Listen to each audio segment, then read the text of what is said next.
sido usted spoileado. Bruce Willis está muerto, el padre de Luke es Darth Vader, Tyler no es nadie en realidad y Bran Stark se convierte en el Señor de los Seis Reinos.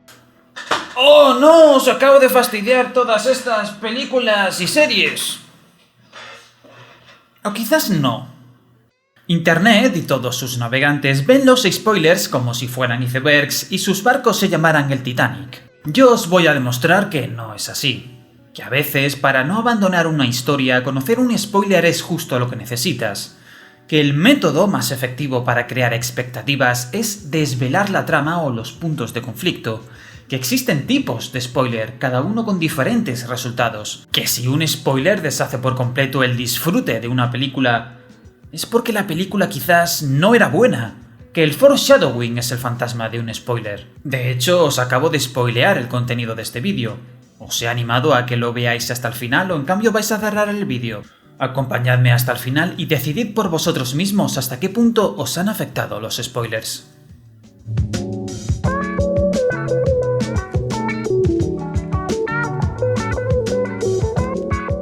Si no vives en una cueva o te has agenciado un chalet en el foso de las Marianas, lo más seguro es que te hayas comido un spoiler alguna vez en tu vida. Y aún más probablemente, los mayores spoilers de los que te enteraste no vinieron de internet, sino de los comentarios de tus conocidos.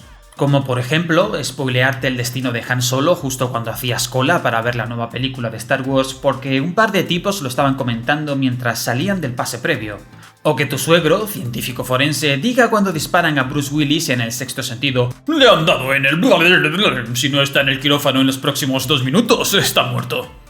Comerse spoilers es un suceso normal de la vida, y lo natural es aceptarlo tal y como es. La única manera infalible de evitarlo es siendo ciego y sordo, en cuyo caso seguramente preferirías que te spoilearan. Algo es algo. La segunda opción es más aburrida: consumir el medio al momento.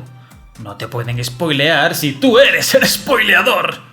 La gente evita los spoilers y la razón es sencilla: experimentar la obra de la manera más exacta a como el autor la tenía entendida. Y eso no es algo malo. Aislarse de los prejuicios antes de ver una película es una maravillosa manera de disfrutar del medio como cuando eras niño. Algo que es completamente contrario a comerte todos los trailers de la película antes de ir a verla. Porque sí, una de las funciones principales de los trailers es justamente spoilearte la película. La razón principal de que existan los trailers es uno y solo uno: crear hype, y con ello ganar influencia en el peso de la cartelera. Si tu tráiler es una mierda y la gente se acaba olvidando de ella cuando estén delante de los pósteres del cine, tu película no va a ser la que entren a ver. Si al contrario tu tráiler es un éxito viral y logra que toda la gente acabe hablando de él, tendrás las butacas llenas toda la semana cuando se estrene. Cumplan las expectativas o no. Lo mismo pasa también con los videojuegos. Pero en esa comunidad la verdad es que ya hemos hecho callo con el tema de las decepciones tras los spoilers.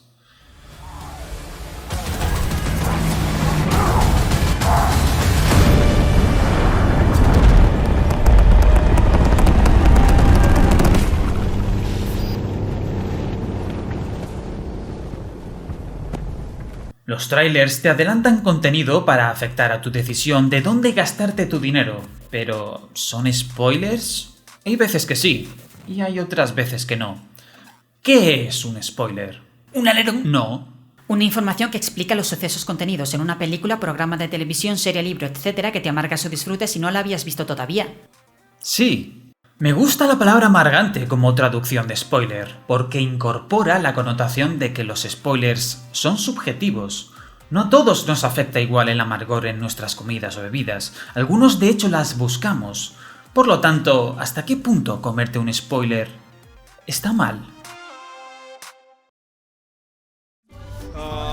Sí, spoiler alert. Eres negro. ¿Qué? ¡No! Todos conocemos casos en los que si viene alguien y te revienta el final de una película, te jode la película entera. Por ejemplo, saber quién es el asesino en una de las historias de Poirot. No sabéis quién es Poirot, ¿verdad?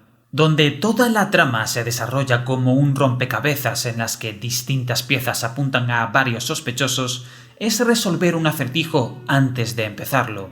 Sabemos que al final el protagonista descifrará el misterio, pero la gracia está en que tú mismo intentes resolver el rompecabezas, porque en las grandes obras detectivescas tú tienes la misma información que el protagonista.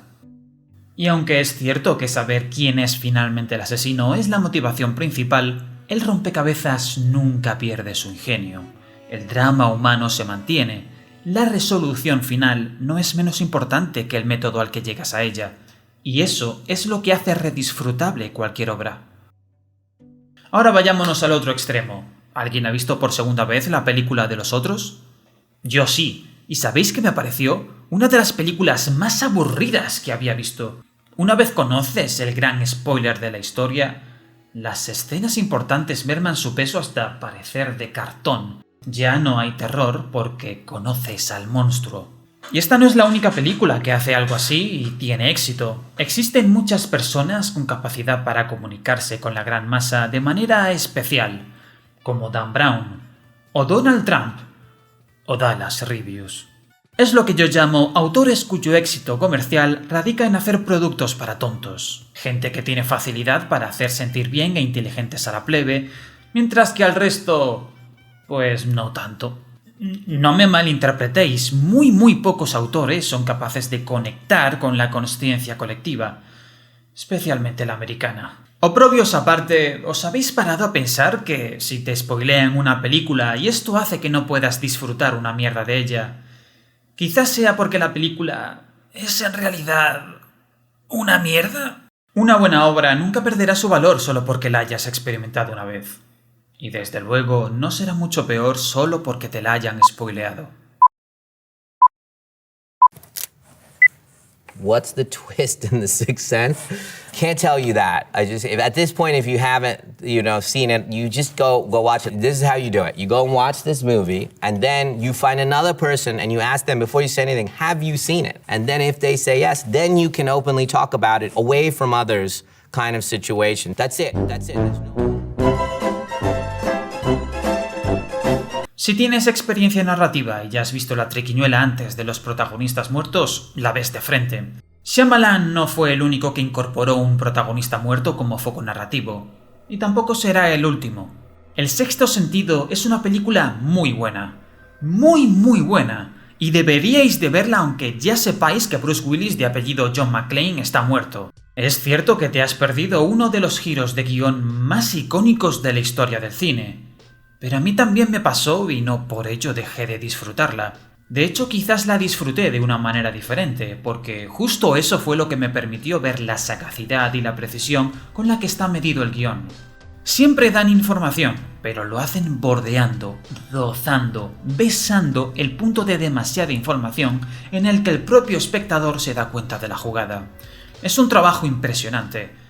Pero lo más impresionante quizás en esta película es la interpretación de Haley Joel Osment, el niño, que para mí es el verdadero protagonista de este largometraje. El final, desgraciadamente, eclipsó todo el trabajo que hubo detrás de esta película y que la hacía una verdadera joya. El Sexto Sentido es el primer spoiler que mencioné en este vídeo y es el primer caso de los que vamos a hablar de spoilers que, aun sufriéndolos, abren una nueva manera de entender la historia principal. Miraos El Sexto Sentido, seguro que os será más fácil ver por qué ganó tantos premios Oscar. Obi-Wan no te dijo lo que le pasó a tu padre. Dijo que tú le mataste. No, yo soy tu padre. Poco importa que no te hayas visto la Guerra de las Galaxias, conoces esta escena, y la razón es la misma por la que conoces también esta otra. Quiero contarle mi secreto. En ocasiones veo muertos. Es porque son memes. Memes en el sentido más científico de la palabra. Son cantidades de información muy pequeñas pero de gran carga simbólica que nuestra intuición se obsesiona en reproducir para que se expanda en nuestros núcleos sociales. Fuma porros. A veces. En este caso como referencias culturales que emanan de obras diferentes de otros autores. Austin.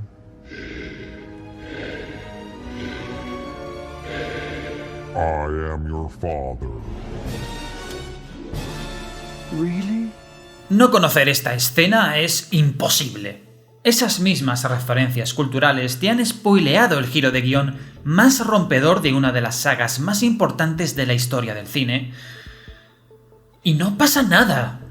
Cuando esta peli se estrenó, nosotros ni siquiera habíamos nacido, pero sí estábamos vivos para ver cómo esa sola frase había cambiado el paradigma audiovisual y cultural en todo el mundo, a través de cameos. I have won.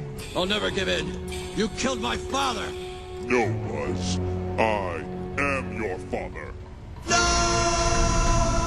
Aunque viéramos la película de cero, la experiencia nunca sería vanilla porque la saga de Star Wars ya había influenciado de una manera u otra el contenido que íbamos a ver. No somos impermeables y para los autores es imposible no adoctrinar en cierto grado todo aquello que crean. La única manera que existía de poder disfrutar de tales eventos culturales es estar ahí cuando ocurrieron. Es la diferencia entre ver un concierto de rock en directo o verlo por televisión. O lo pillas en el acto o no te molestes en emborracharte antes del concierto. What do you want me to do? You just want me to hit you. Come on, do me this one favor. Why? Aún así, hay veces que conocer el spoiler o no solo afecta a añadidos. En el club de la lucha, Tyler no es nadie. Efectivamente, yo no soy Tyler. Conocer el destino de este personaje es un añadido más a la película que, si bien es una de las partes más famosas de la película, a mí no me parece para tanto. O sea, es un giro muy bueno para marcar el desenlace de la película, pero si tuvieras que tener en cuenta la verdad de este personaje desde el principio, muchas escenas tampoco tendrían sentido, o no tendrían el impacto necesario porque la realidad de Tyler te estaría empañando la función principal de lo que tienes en pantalla.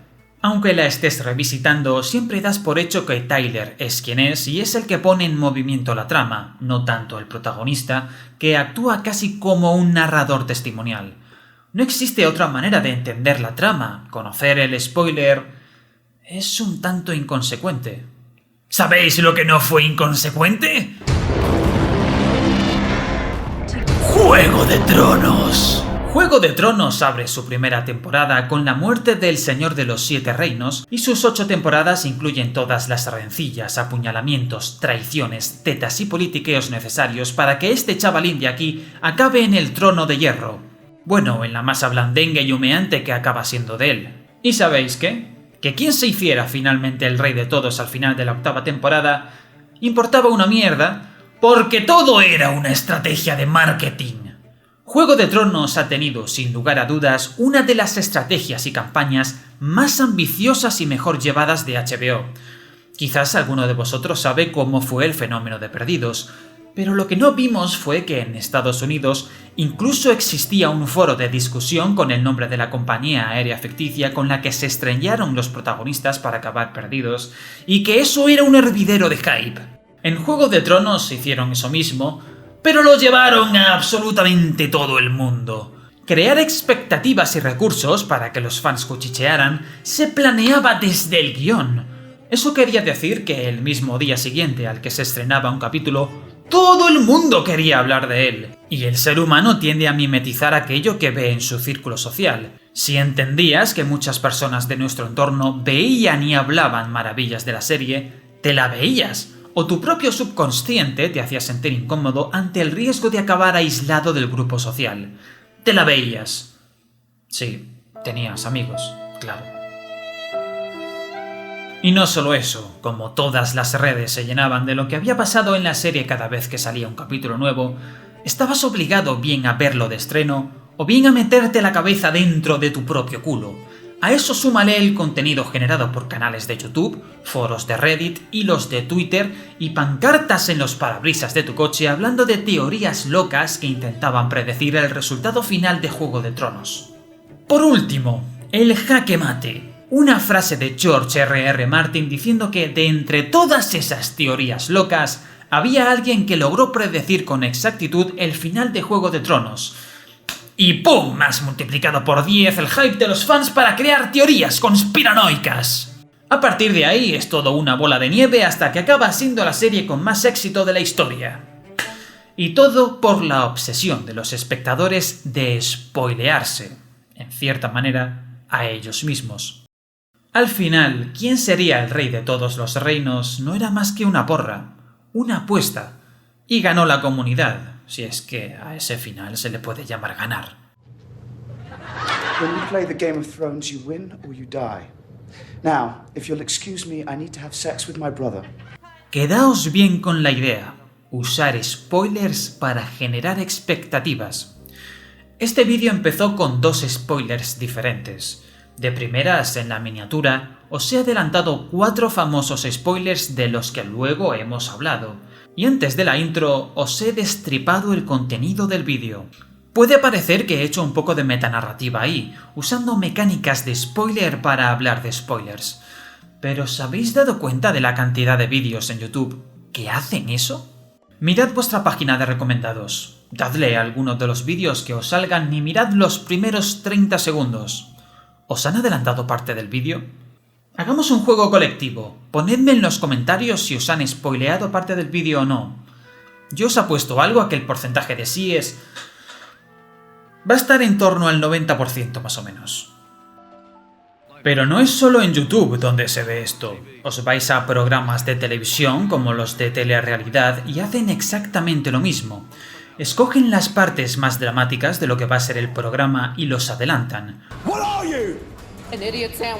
Muchas veces también a la vuelta de la publicidad para enganchar con los que llegaron tarde al comienzo del programa. Y la razón es puramente psicológica. Le enseñas al espectador aquello que puede tener valor para él y le creas la necesidad de adquirirlo. ¿Está cansado de los golpes que se lleva su coche? Rozaduras, rayones y arañazos que nos salen muy caros. Cuando vemos anuncios de teletienda, no vemos lo maravillados que están las personas de recibir su Pen Extreme 3000 o de lo tremendamente felices que les hace tener que soltar sus 69,69 euros de precio de compra. Nice. A pesar de que ese es la primera toma de contacto que tendrían con el artículo, el valor lo obtienen cuando cogen su Pen Extreme 3000 y se lo meten por el culo. La teletienda lo que te vende no es la compra de un consolador gigante, sino los tremendos beneficios que comprarlo te va a dar. Como por ejemplo, te mete las hemorroides para dentro, irás al váter con soltura otra vez, puedes hurgar en tu ano y descubrir un nuevo mundo de placeres insospechados cuando encuentras tu próstata, te sirve de práctica para entrevistas de trabajo y un largo etcétera propio de las teletiendas. Estamos haciendo exactamente lo mismo, adelantamos el contenido interesante cuando mayor retención de audiencia tenemos en un medio. No solo eso, es tan importante a la hora de hacer la narración divertida que el pseudo-spoiler está instaurado como técnicas de escritura. El foreshadowing consiste en incluir orgánicamente un fantasma de spoiler con los eventos dramáticos futuros. Y no se lo tienes que decir directamente al receptor. Los buenos autores juegan con la intuición de los lectores para que imaginen resultados y luego sorprenderlos con un resultado diferente. Las flags, más características de la narrativa japonesa, es justamente un tipo de foreshadowing indirecto. Por ejemplo, que en un drama trágico la novia del protagonista, que de momento no tenía ningún prospecto de peligro, se quede embarazada hace que levantemos mantera, o nos topemos con una flag. Algo así como un árbitro sacando tarjeta en un partido de fútbol. Porque sabiendo que es una tragedia, tú mismo te creas unas expectativas de que algo va a salir mal en el embarazo. O pierden al bebé, o ella muere en el parto, o un camionero los envía a ambos a una nueva aventura y se cae. El autor no tiene que hacer nada, porque tú mismo ya le estás añadiendo la tensión y el thriller a la situación. El descubrir si esto ocurre o no es el nuevo combustible que te hace seguir leyendo. Pero sí es cierto una cosa, cuando el desarrollo de la trama depende de momentos inesperados, adelantarlos y volverlos previsibles convierte la historia en algo blando y frágil. La responsabilidad de bordear la cantidad justa de información para que la gente se enganche sin llegar a fastidiar su disfrute depende de nosotros, los autores y comunicadores. Sé que me reitero, pero la única manera de disfrutar fielmente de una obra es consumirla cuando esté disponible. En la práctica es imposible aislarse del mundo para no exponerse a una información que no quieres obtener. En este canal he encontrado muchos comentarios diciendo que he spoileado ciertas partes de X obra y os puedo asegurar que no es verdad, pero cuando os hablo de ellas tengo que generaros cierto interés de alguna manera o cerraréis el vídeo y os pondréis a hacer algo más productivo con vuestra tarde. Y aunque os dé un spoiler, nunca os voy a dar uno que realmente os joda la experiencia. Por ejemplo, el spoiler que os di antes sobre Tyler. Es una verdad a medias y solo sabrás la verdad de este personaje cuando veas la película, aun a pesar de que os he adelantado información importante de ese personaje. De hecho, ¿habéis disfrutado del vídeo aun a pesar de que os he spoileado al principio? ¿Creéis que me he dejado algún tipo de spoiler que vosotros sí conozcáis?